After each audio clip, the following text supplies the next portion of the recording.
Hello everyone, welcome to NCERT novel.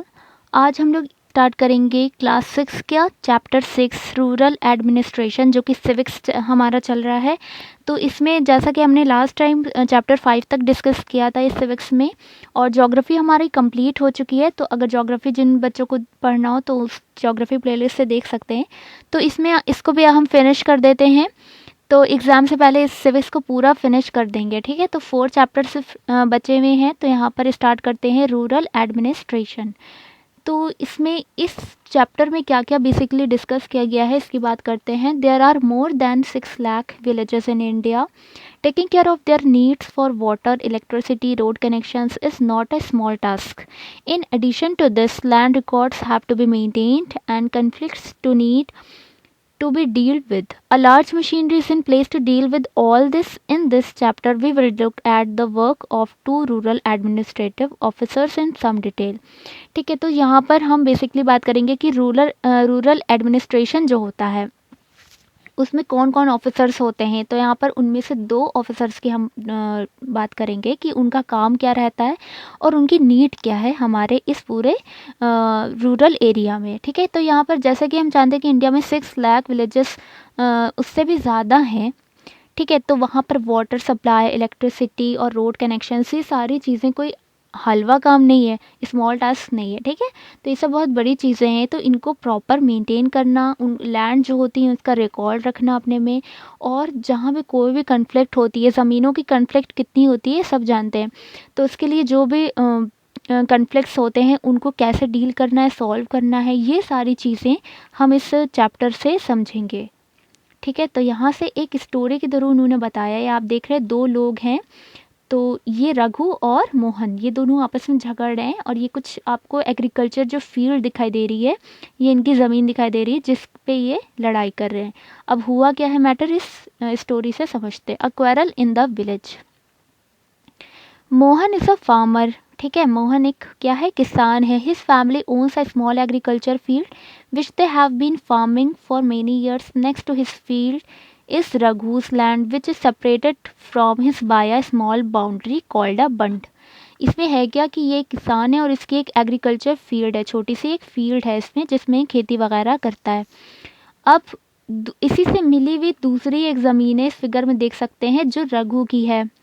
ठीक है, जो रघु की है। अब ये क्या होता है कि ये एक दिन देखता है कि वहाँ पर ये सेपरेट है एक बंड के थ्रू। बंड होता है एक जो सेपरेट करने के लिए क्या करते हैं, झाड़ी टाइप का लगा देते हैं, तो उससे ये सेपरेशन समझ में आता है, एक बाउंड्री का काम करती है। ठीक है, तो अब क्या होता है, इससे पता लगता है कि हमारा एरिया कितना है और दूसरे का फील्ड का एरिया कितना है।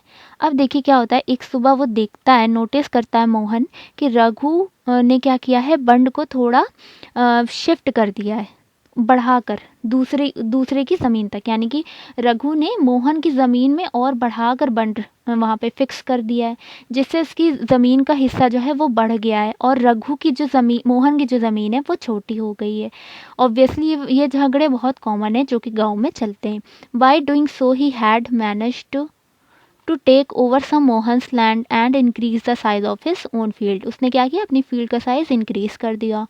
मोहन वो एंग्री, अब उसे गुस्सा आ जाता है, but also a little frightened, लेकिन वो डरता भी है। क्यों डरता है, क्योंकि मोहन जो है वो काफ़ी गरीब है। ठीक है, उसके पास छोटी सी ज़मीन है, रघु के पास उससे बड़ी ज़मीन है और इकोनॉमिकली वो स्ट्रॉन्ग है, उसके काफ़ी पहचान भी है गांव में, उसके अंकल जो हैं वो सरपंच हैं विलेज के। तो इसलिए वो थोड़ा सा डरा भी कि इससे अब लड़ाई झगड़ा कैसे करेंगे, क्योंकि ये बड़े लोगों को सब उठता बैठता है, जानता है। तो ये चीज़ भी गुस्सा तो आया ही जब अपनी ज़मीन छोटी हो गई तो।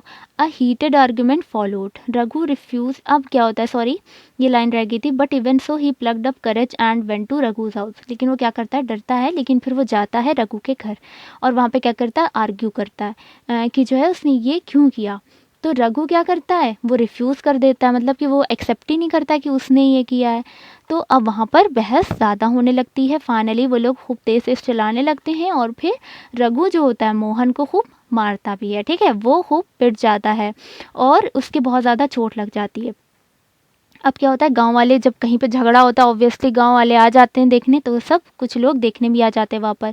फिर खैर वहाँ से इसको क्या करते हैं, जो इसके जानने वाले होते हैं वो उसे नेबर्स जो होते हैं मोहन के, वो उसे वहाँ से लेकर आते हैं। उसकी बहुत ज़्यादा चोट लग जाती है हेड और हैंड पर। He was given first aid. सबसे पहले वो क्या करते हैं, उसे जो उसके नेबर्स होते हैं वो उसे फर्स्ट एड देते हैं ताकि वो मरहम पट्टी अच्छे से प्रॉपर हो जाए। His friend who also ran the village post office suggested that they go to the local police station and file a report. उसका एक दोस्त होता है उसका एक दोस्त होता है, वो क्या करता है, वो कहता है, उसको एक आइडिया देता है, कहता है लोकल पुलिस स्टेशन चलो और वहाँ पर रिपोर्ट लिखवा लो। अदर वर डाउटफुल। कुछ, अब कई सारे लोग हैं तो वो सब अपनी अपनी राय देते हैं। कुछ कहते हैं कि ये मतलब ये सही नहीं रहेगा, पैसा इसमें बहुत खर्च हो जाएगा और हाथ में कुछ आएगा नहीं, ठीक है, nothing would come out of it, कुछ निकलेगा नहीं सॉल्यूशन। कुछ पीपल कहते हैं कि रघु की फैमिली जो है वो पुलिस स्टेशन के अच्छे खासे उनके कॉन्टैक्ट्स हैं, तो वो उनके साथ रहेगी, हमारा साथ नहीं देगी, तो इसलिए सही नहीं है। After much discussion it was decided that Mohan would go to the police station along with some of the neighbours who had seen the incident. ठीक है, अब सारे डिस्कशन के बाद फाइनली डिसीजन ये लेता है मोहन कि हम जाएंगे पुलिस स्टेशन और उन नेबर्स के साथ जिन्होंने ये इंसिडेंट देखा है। ठीक है, अब पुलिस स्टेशन में आते हैं। यहाँ पे क्या होता है देख सकते हैं आप, ये पुलिस ऑफिसर हैं और यहाँ पर ये कुछ रिपोर्ट्स टाइप का लिख रहे हैं और यहाँ पर मोहन बैठा है। Area of the police station. अब यहाँ पे समझाएंगे कि यहाँ पे गवर्नमेंट जो होती है वो किस तरह से काम करती है, अपने ऑफिसर्स के थ्रू काम करवाती है। ठीक है, on the way to the police station one of the neighbours asked why don't we spend some more money and go to the main police station in the town. अब थोड़ा जब दूर चलते हैं, पुलिस स्टेशन आने वाला होता है, एक नेबर जो होता है वो कहता है कि थोड़ा सा पैसा और खर्च कर लेते हैं, जो मेन पुलिस स्टेशन है वहाँ टाउन का, वहाँ पे चल के रिपोर्ट करा देते हैं। तो फिर अब ये क्वेश्चन उठता है कि क्या वहाँ पे जा सकते हैं या हमें अपने जो टाउन में एरिया में जो पुलिस स्टेशन है वहाँ पे जाना चाहिए। ठीक है, तो इसको क्लियर किया गया है इस स्टेटमेंट के through, it is not a question of money. वो कहता है कि ये पैसों की बात नहीं है। We can register the case only in this police station because our village comes in its area of work. देखिए, एक स्पेसिफिक जो एरिया होता है उसके लिए वहाँ पे एक पुलिस स्टेशन होता है, उसका वही डोमेन होता है, वो वहीं के काम करेगा और जब भी वहाँ पे कोई प्रॉब्लम होती है तो लोग उसी के पास पहले जाएंगे। ठीक है, अगर आप कहीं और जाएंगे तो वहाँ के पुलिस स्टेशन जो ऑफिसर होंगे वो यही कहेंगे आप कहाँ से हैं।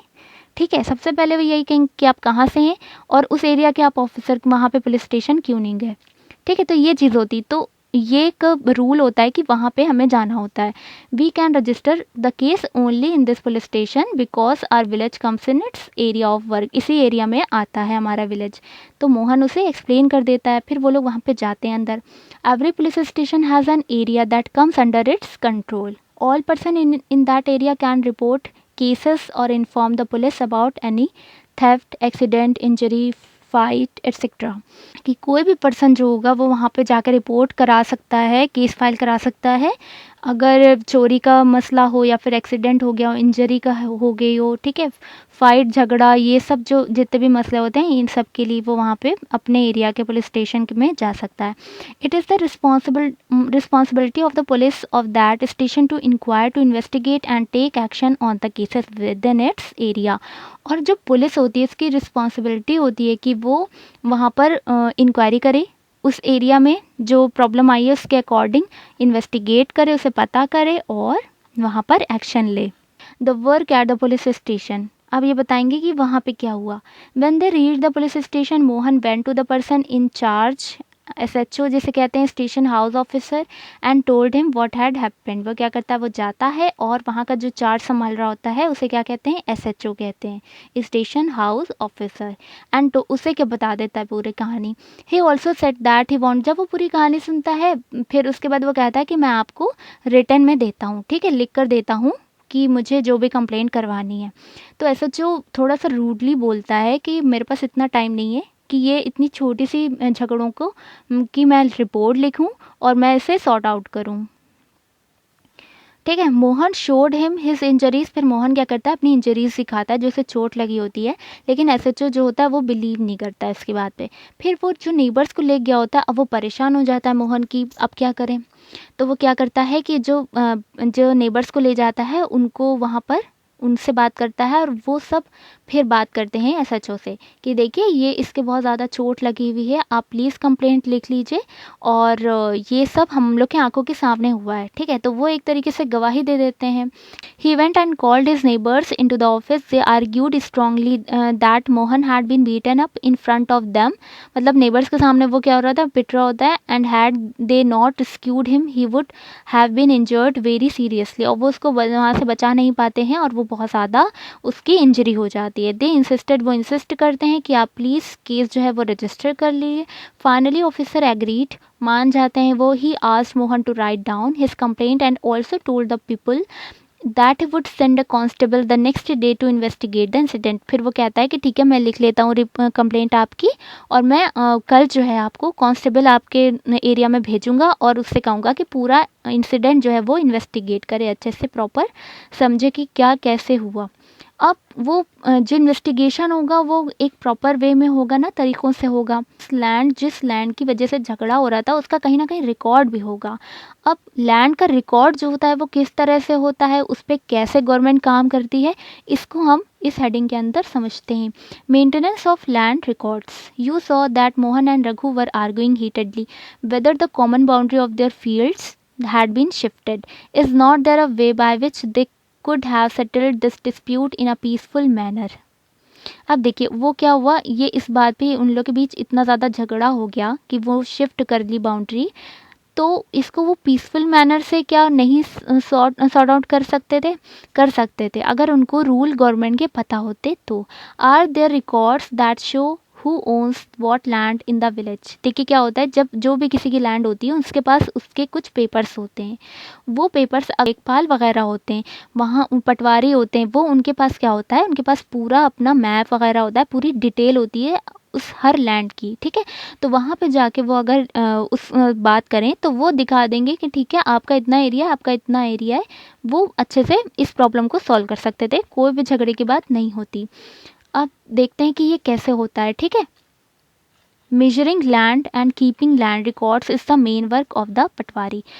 पटवारी का काम होता है क्या करना, लैंड को मेजर करना और उसके रिकॉर्ड को अपने पास रखना, ठीक है।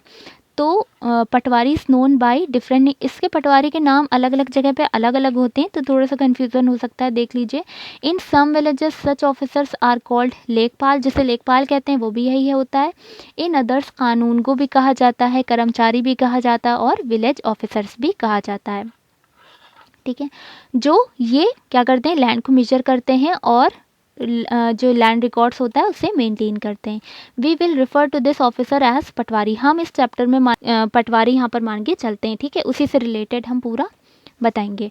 Each Patwari is responsible for a group of villages. जो पटवारी एक अपॉइंट किया जाता है उसमें क्या होता है कि विलेजेस का ग्रुप पूरा आता है, ठीक है, उसकी रिस्पॉन्सिबिलिटी होती है। अगर बहुत छोटे छोटे विलेज हैं तो ग्रुप में आएंगे, अगर बहुत बड़ा विलेज है तो सिर्फ एक ही विलेज आएगा, ठीक है, ताकि वो वहाँ का प्रॉपर मेंटेन कर सके अपडेट। अब देखते हैं the map and the corresponding details from the register on the next page are small part of the record kept by the patwari. Patwari के थ्रू क्या होता है, रिकॉर्ड एक स्मॉल पार्ट उसका रखा जाता है, ठीक है, एक मैप टाइप का बना हुआ होता है, वो रखता है अपने। The Patwari usually has ways of measuring agriculture fields. वो क्या करता है, वो मेजर करता है एग्रीकल्चर फील्ड्स को। In some places a long chain is used. कभी कभी वो क्या करता है, मेजर करने के लिए लॉन्ग चेन यूज़ करता है। In the above instance the patwari would have measured both Mohan's and Raghu's fields and compared them with the measurements on the map. If they did not match then it would be clear the boundary of the fields has been changed. वो क्या करता, अगर ये लोग पटवारी के पास जाते तो वो क्या करता कि इन दोनों की मैच करता, मेजर करके मैप में मैच कर लेता और फिर देखता कि वो कुछ चेंज आए हैं या नहीं, किसी के एरिया में चेंज आया है या नहीं, तो क्लियर हो जाता कि बाउंड्री जो है वो चेंज हुई है या नहीं, ये बात कह रहे हैं। तो ये आराम से पीसफुल मैनर में भी ये चीज़ सॉल्व हो सकती थी। Patwari is also responsible for organising the collection of land revenue. अब पटवारी के पास एक और रिस्पॉन्सिबिलिटी होती है, जो भी लैंड होती है उसका टैक्स दिया जाता है ना, लैंड रेवेन्यू जैसे कहते हैं, तो वो भी वो कलेक्ट करता है। फार्मर्स से and providing information to the government about the crops. और क्या करता है वो इंफॉर्मेशन प्रोवाइड करवाता है जो कि गवर्नमेंट क्रॉप्स से रिलेटेड, कि क्रॉप्स कैसे ज़्यादा अच्छे से अच्छे ग्रो कर सकती हैं। तो वो अलग अलग पॉलिसी नहीं आती गवर्नमेंट की, तो वो सारी चीज़ें भी इंफॉर्मेशन देता रहता है फार्मर्स को। ठीक है, this is done from the record that are kept and this is why it's important for the patwari to regularly update this. अब देखिए क्रॉप्स जो ग्रो करवाते हैं तो वो एक ही क्रॉप तो करवाते नहीं है, वो चेंज भी होती है, सीजन वाइज चेंज भी तो होती है। तो उसको ये अपडेट रेगुलरली करना पड़ता है कि किस लैंड पे कौन सी क्रॉप जो है वो बोई हुई है, और ये भी इसकी रिस्पॉन्सिबिलिटी होती है। Farmers may change the crops grown on their fields और some may dig a well somewhere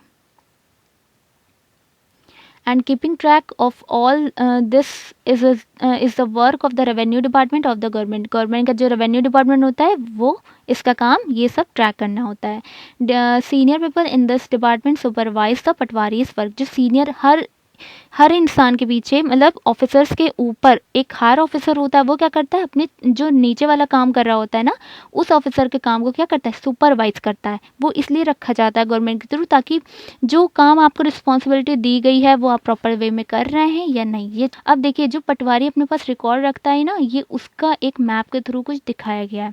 देखिए यहाँ पे लिखा है एरिया इन हेक्टेयर। एरिया यहाँ पर है कि किसके पास कितना एरिया है लैंड का, उसका नाम, ओनर का नाम, फादर या हस्बैंड नेम जो भी है, एड्रेस, ये सारी चीज़ें। जैसे देख सकते हैं मोहन की लैंड है कितनी बड़ी है 0.75 हेक्टेयर की है।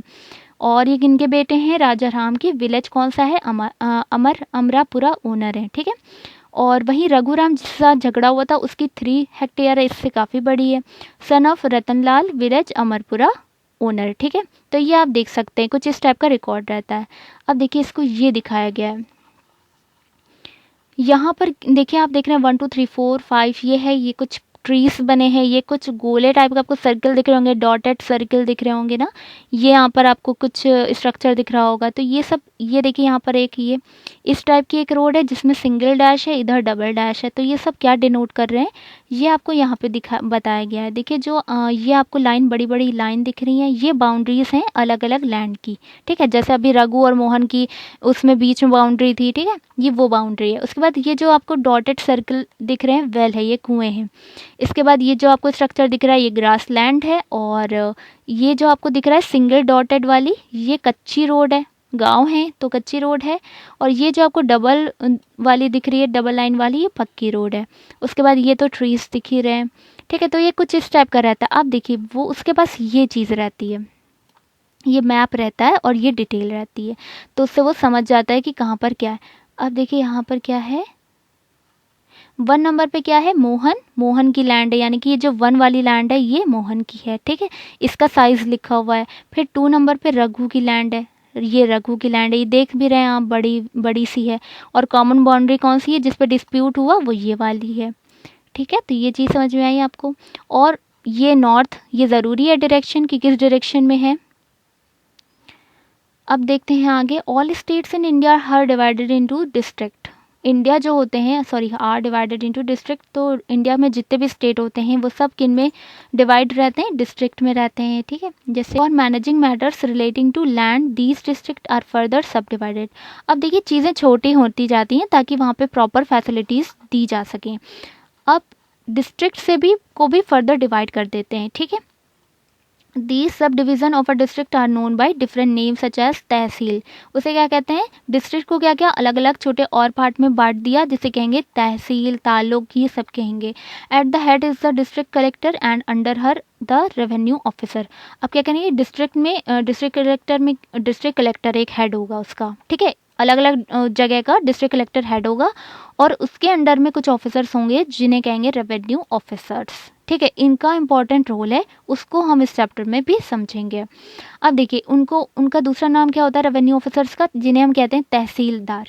ठीक है, तहसीलदार जो होते हैं इसको टेक्निकल टर्म में कहेंगे revenue officers. They have to hear dispute They also supervise the work of the patwaris and ensure that records are properly kept and land revenue is collected. पटवारी क्या कर रहे थे? अभी हमने पटवारी का काम बताया था ऊपर. अब पटवारी को सुपरवाइज कौन करता है? तहसीलदार करते हैं, यानी कि रेवेन्यू ऑफिसर करते हैं कि वो सही से काम कर रहे हैं या नहीं प्रॉपर, और वो जो भी डिस्प्यूट होते हैं वो सुनते भी हैं. ठीक है, और लैंड रेवेन्यू प्रॉपर कलेक्ट कर रहे हैं या नहीं, ये सारी चीज़ें वो सुपरवाइज करते हैं. They make sure that the farmers can easily obtain a copy of their record, student can obtain their caste certificate etcetera. और क्या उनकी जिम्मेदारी होती है? वो ये ध्यान रखते हैं कि फार्मर्स, जैसे कोई आप लैंड खरीदेंगे तो उसकी 1-2 कॉपियाँ होंगी. एक कॉपी जो होगी वो पटवारी के पास होगी, चली जाएगी. ठीक है, और एक कॉपी जो होगी वो उसी के पास खुद रखी जाएगी, ताकि जो आगे मान लीजिए ज़मीन बेचना हो या आगे बहुत सारी चीज़ें होती हैं जहाँ पे ज़रूरत पड़ती है. जैसे अभी यहीं पर अगर कोई मान लिया आपके पास ख़रीदने आए ज़मीन, तो भी आपके पास ज़रूरत पड़ेगी. तो अभी वो कहाँ कहाँ ज़रूरत पड़ेगी वो अभी हम इन पॉइंट्स में समझेंगे. ठीक है, तो उसके लिए एक कॉपी जो होती है वो उस इंसान के पास भी होनी चाहिए जो उसका ओनर है. और स्टूडेंट्स कास्ट सर्टिफिकेट जो बनता है वो भी उनके पास होना चाहिए. The tehsildar's office is where land dispute are also heard. अब ये एक डॉटर की विश है, इसको हम अभी आगे डिस्कस करते हैं. पहले हम देख लेते हैं कि हमें कहाँ कहाँ पे इस डॉक्यूमेंट की ज़रूरत पड़ती है लैंड की. देखिए, a farmer wants to buy a plot of land from another. अगर हमें किसी और का प्लॉट ख़रीदना चाहते हैं हम किसी और से, तो हमें ज़रूरत पड़ेगी. ठीक है, a farmer wants to sell her produce to another. अब इसमें ज़रूरत नहीं पड़ेगी. देखिए, इसमें ज़रूरत पड़ेगी, किसी का हमें प्लॉट ख़रीदना है तो हम पहले पता करेंगे कि ये प्लॉट उसका है नहीं. मान ली कोई कह रहा है कि ये ज़मीन मेरी है, तो हम कैसे मान सकते हैं कि ये ज़मीन उसकी ही है? ठीक है, तो वो हमसे क्या करेगा? उस ज़मीन के पैसे ले लेगा. पता चला उसकी ज़मीन भी नहीं है. ठीक है, तो बाद में जाके केस कर देगा कि भैया ज़मीन इन्होंने मेरी हड़प ली है. ठीक है, और पैसे भी चले गए. तो ये चीज़ होती है. तो इसलिए अगर हम किसी से ज़मीन ख़रीदेंगे, प्लॉट लेंगे, तो हम सबसे पहले ये इंश्योर हो जाएंगे कि उसकी ही ज़मीन है या नहीं. ठीक है, उसके पास, तो वो क्या करेगा? अपना यही जो उसके पास रिकॉर्ड होगा वो दिखा देगा कि भाई ये मेरी ज़मीन है. ठीक है, तब ज़रूरत पड़ती है. A farmer wants to sell her produce to another. अब वो अपनी लैंड पे अगर मान ली कुछ ग्रो करवा रहा है, कुछ बो रहा है, तो वो अगर बेचेगा तो वहाँ पे उसका लैंड रिकॉर्ड की कोई ज़रूरत नहीं है. वो सीधा से उसे बेचेगा, बदले में उसे पैसे मिल जाएंगे. A farmer wants a loan from the bank to dig a well in her hand. अगर मान लीजिए वो बैंक से जाकर लोन लेना चाहे, तब वहाँ पे एक बैंक जो होगा वो कहेगा, वो कैसे मान सकता है कि वो ज़मीन उसकी? तो वहाँ पर उसको ये प्रूफ देना होगा कि ये ज़मीन उसकी है, वहाँ पे ज़रूरत पड़ेगी. A farmer wants to purchase fertiliser for his field. अगर मान लीजिए वो मार्केट से फर्टिलाइज़र्स ले रहा है, अपनी लैंड के लिए ख़रीद रहा है, तो उसे उसकी ज़रूरत नहीं पड़ेगी. कोई उसकी ज़रूरत नहीं पड़ेगी. ठीक है, कि वो अपना लैंड रिकॉर्ड दिखाए.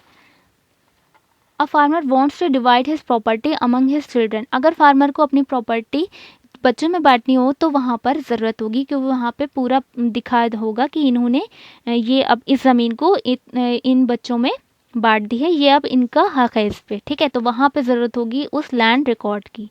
अब ये एक डॉटर विश है. देखिए, इसमें उसने एक पोयम लिखी है, तो इसमें का मतलब क्या है कि जो भी पेरेंट्स होते हैं, उनकी जो ज़मीन होती है वो उनके बेटों में जाती है. ठीक है, बेटियों में नहीं डिवाइड होती है. तो इस टाइप का अभी तक कानून चलता आ रहा था. ठीक है, तो क्या होता है, लड़कियों की शादी हो जाती है और वो चली जाती हैं ससुराल, तो जो भी ज़मीन वमीन होती है वो सब लड़कों की होती है, उनमें डिवाइड की जाती है. ये इस तरह से था. तो अब देखिए, क्या है कि जो जैसे अपना कोई खेत वेत होता है, तो वहाँ पे बेटियाँ भी जाती हैं मदद करने, काम भी करती हैं, है ना, वहाँ पे हेल्प करती हैं अपने पेरेंट्स की. लेकिन फिर शादी हो जाती तो वो चली जाती, तो उसका कोई हिस्सा भी नहीं मिलता है. तो एक तरीके से काफ़ी गलत ये तरीक़ा था. तो उसके लिए एक लॉ आया, हिंदू सक्सेशन अमेंडमेंट एक्ट 2005 में ये एक्ट आया. इसके अकॉर्डिंग ये था कि often when we think of farmers who own land, we think of men. Women are seen as people who work on the fields but not as people who own agriculture land. ठीक है, हम ये देखते हैं कि औरतें जो होती हैं वो फील्ड्स में काम करती हैं. ठीक है, उस पर काम करती हैं, लेकिन जो हक होता है वो उनका उस पर नहीं होता है. वो सिर्फ बेटों का होता है। Till recently in some states Hindu women did not get a share in the family's agriculture field, उनका शेयर नहीं होता है। After the death of the father his property was divided equally only among his son, जब उनके father की death हो जाती है तो वो प्रॉपर्टी डिवाइड हो जाती है इक्वली इनके बेटों में, सिर्फ उनमें नहीं आती है, उनके हिस्से में। Recently the law was changed, अब क्या हो गया, लॉ चेंज हो गया। क्या क्या हुआ है अब law, in the new law sons daughters and their mothers can get an equal share. उस लॉ के अकॉर्डिंग क्या है कि बेटे बेटियों और माँ जो तीन लोग हैं ये इक्वल इक्वल इनको प्रॉपर्टी का हिस्सा मिलेगा जो फादर की लैंड होगी, ठीक है। The same law will apply to all states and UTs of the country, जितनी भी स्टेट हैं पूरे इंडिया में समझिए रूल है कि जितने भी यूटीज हैं जितनी भी स्टेट हैं उनमें इस तरह से ये कानून चलेगा। This law will benefit a large number of women, तो ये बहुत ज़्यादा बेनिफिशियल रहा बहुत सारी औरतों के लिए। फॉर एक एग्जाम्पल ले लेते हैं यहाँ पे, सुधा इज़ द एल्डेस्ट डॉटर, सुधा सबसे बड़ी लड़की थी और ऑफ एन एग्रीकल्चर फैमिली, ठीक है, तो मतलब उसके घर वाले खेती करते थे। She is married and lives in a neighbouring village, तो क्या करती पास में रहती, जब उसकी शादी हो जाती है तो वो पास वाले गांव में चली जाती है। After her father's death Sudha often comes to help her mother with the farming work. अब क्या होता है, इसकी फादर की जब डेथ हो जाती है तो उसके बाद भी वो आती रहती है अपनी मदर की हेल्प करने वहाँ पे फार्मिंग में, ठीक है। Her mother has asked the patwari to transfer the land and enter her name along the with the names of all the children in his record. अब फादर की डेथ के बाद वो जो लैंड है उसके इक्वल इक्वल हिस्से में होंगे, तो उसकी मदर पूछती है पटवारी से कि वो ट्रांसफ़र कर दिया, आप लैंड को ट्रांसफ़र कर दिए और प्रॉपर नाम से अलग अलग, जैसे सुधा या फिर जो भी और भाई हैं उनके नाम से इसको ट्रांसफ़र कर दिए। Sudha's mother confidently organises the farming with the help of the younger brother and sister, वो बहुत ज़्यादा कॉन्फिडेंट हैं। Similarly Sudha also lives with the assurance that if she ever has a problem she can always depend upon her share of the land. उसको एक assurance मिली हुई है कि हाँ अगर कोई भी प्रॉब्लम लाइफ में आती है तो मेरे पास ये एक लैंड जो है ये हमारी है, ठीक है, इस पर मैं रह सकती हूँ, यहाँ पर मैं कोई भी कुछ भी काम कर सकती हूँ, ठीक है, ये हिस्सा मेरा है, सिर्फ मेरा है जिस पे मेरा हक है। तो ये एक उसे बहुत बड़ी एश्योरेंस मिल गई। अदर पब्लिक सर्विसेज, अब देखिए यहाँ पे तो आपने कुछ दो पटवारी और एक तहसीलदार इन दोनों के कामों को समझ लिया, उनके रूल्स को समझ लिया। अब इसी तरह और भी चीज़ें होती हैं जो अपना अपना काम वहाँ पर उनको रखा जाता है उस काम के लिए। तो this chapter has looked at some of the administrative work of the government specially for rural areas, ये गाँव के एरिया में किस तरह से काम चलता है ये बताने के लिए चैप्टर है।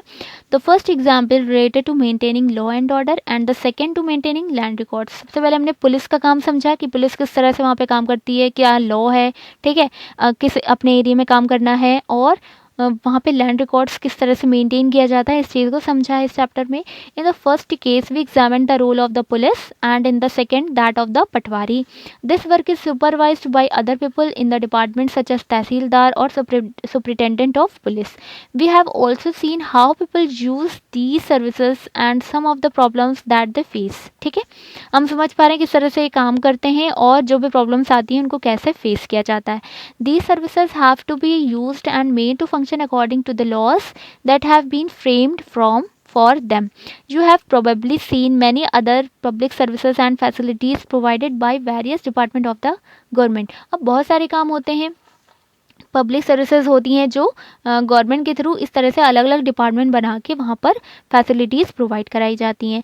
Do the following exercise for your village by visiting a nearby village और looking at your own area. आप जहाँ पे भी रहते हो, आप अपने एरिया में रहते हो या फिर आप किसी गाँव में रहते हो या फिर आप किसी पड़ोसी गाँव में जाकर आप वहाँ पर एक आपको एक्सरसाइज दी जाती है कि वहाँ पर आप जाकर मिनिमम 3 डिपार्टमेंट जाके वहाँ पे इंफॉर्मेशन लें कि वो किस तरह से काम कर रहे हैं, ठीक है, मेन फंक्शनिंग वहाँ पे समझें।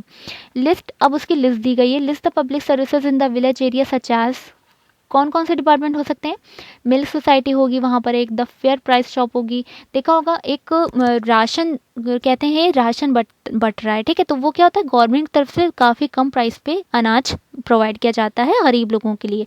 जो बैकवर्ड क्लासेस होते हैं, EWS फैमिलीज़ होती हैं, उनके लिए वो प्रोवाइड किया जाता है। तो ये सब डिपार्टमेंट है अलग अलग, the bank, the police station, agriculture society for the seeds and fertiliser, post office, sub post office, the anganwadi, government schools होते हैं, हेल्थ सेंटर होते हैं, गवर्नमेंट हॉस्पिटल होते हैं।